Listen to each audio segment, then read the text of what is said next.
Today I'm going to show you my tricolor separation workflow for my 4x5 camera. So you use tricolor separation to get a color picture out of 3 black and white negatives shot through a red, blue and green filter. You would use it to make color print by printing the red filtered negative in cyan, the blue filtered negative in yellow, and the green filtered negative in magenta. It's used in a lot of alternative darkroom processes. I'm going to make this video into 3 parts. First, I'm going to talk about the filters. Second, I will be talking about how to set up the camera and the film holders to be able to get the negatives aligned out of the camera. And the third part will be about calibrating the negatives and getting an even exposure on all your shots out of the camera. Basically, that's all the steps that I use to help my workflow. It's not perfect. Everything in this process is a form of compromise. It's just what works for me. So the filters. You are going to need 3 filters: red, blue and green. They should be Kodak rattan filters. There's a few different sets, 29, 47 and 61, or 25, 47B and 58, or 70, 98 and 99. And for me that was already a problem. I live in the UK and I can't find those filters, especially in the size that I need. I could only find one option in a smaller size, and the price was way more than what I was willing to spend. So I had to find an alternative. It's not perfect, far from it, but it's a lot cheaper. I ended up using Roscoe Super Gel, which are dyed polycarbonate sheets used to change the color of light fixtures. For the red, I use light red 26. For the blue, I use primary blue 80, and for the green, I use primary green 91. The red and green are fine, but I'm not really happy with the blue. There seems to be some discrepancy between what Roscoe writes on the specs and what the filter does. I contacted them and ended up not getting any answer, so I still don't know, but it still works. Also, if you are buying them, be aware that the quality of the gel is not great. They are pitted, they are scratched, and I don't know why. In my case, it was difficult to find a 100mm by 100mm square for my red filter that had no defects. But the quality shooting through them is fine for me. For the frame, I use Lee gel filter holders. They work, but they're not really good. They should be clipping together and they just don't. You basically have to glue them together. They are made out of 2 plastic parts. You cut the gel to size and stick them together. Overall, it's a work in progress, and I have just found, after looking for more than a year, a set of tricolor filters, 25, 47B and 58 by Kodak. So I will be able to improve my setup a bit further. The Roscoe filter work fine in my opinion, and most of the time you would not be able to tell the difference, especially if you are doing alternative processes. The Kodak rattan are just more accurate and consistent, and you will get compensation setting for them in Kodak products, which helps a lot. So that's the camera setup. I will be using 2 fidelity holders. That's the brand name. And in this one, there's a negative inside and you can see that there's a lot of play, and we need to avoid that. So I'm using a small piece of masking tape, and it's folded in half at the moment.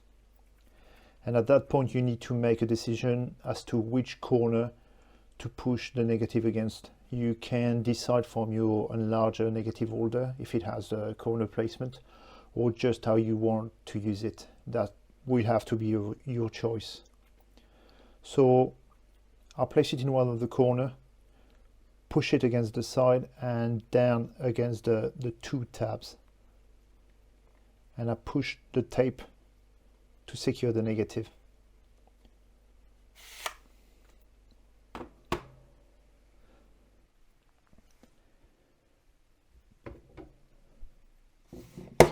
It's a Sinar camera back. I'll remove the ground glass after making the composition and focusing, because the spring is too strong, and sometimes you can move the camera a little bit, especially when you got to make the same shot a few times in a row. So as you can see, there is some play when I place the holder in, and you have to stop that. So I replaced the spring with just an elastic with two hooks.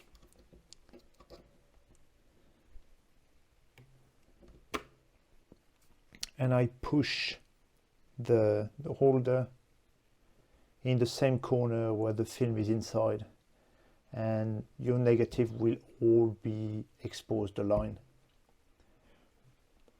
Without the back, it's also a lot easier to see if the holder is really pushed in the corner, and that will save you a lot of time. The fidelity holder seemed to be accurate. I use the same holder all the time, and I ended up writing the color of the filter on them.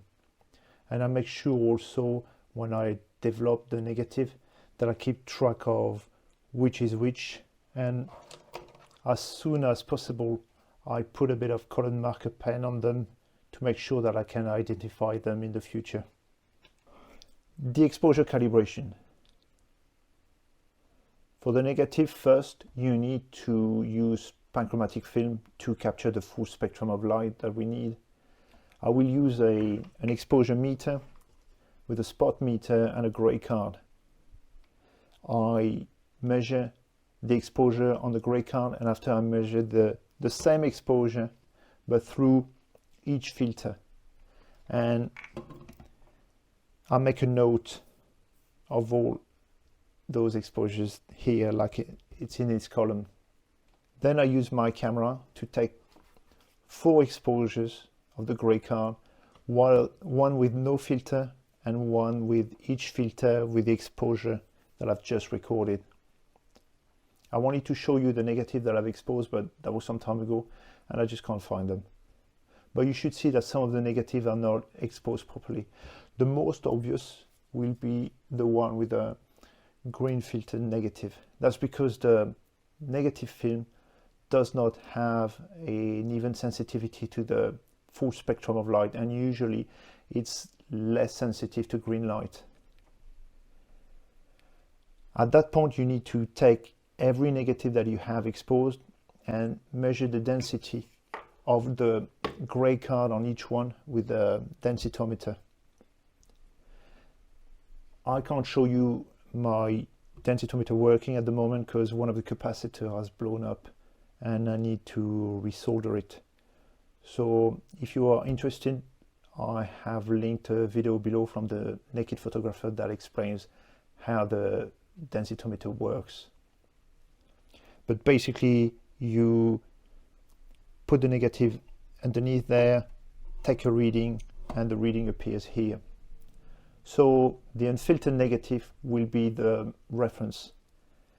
Every 0.3 difference in density reading on the other 3 will move the exposure by 1 stop. On the FOMA 400 that I've used, the blue and red move by 1 stop and the green move by 2 stops. Your blue and red filter will be 3 stops below your exposure, and your green filter will be 6 stops below your exposure. You will be limited by your camera shutter at that point, but you can use some ND filter if you want to go even further. But you are already really close, and close enough for me. Those exposures there were made outdoor with rose-gold filters. The compensation setting for this filter will always be the same outdoor. Exposure setting outdoor and indoor will be different because of the color of the light. If you use Kodak Rotten filter and Kodak film, you won't have to do this part because Kodak provide compensation settings in the spec sheets for tungsten and outdoor light.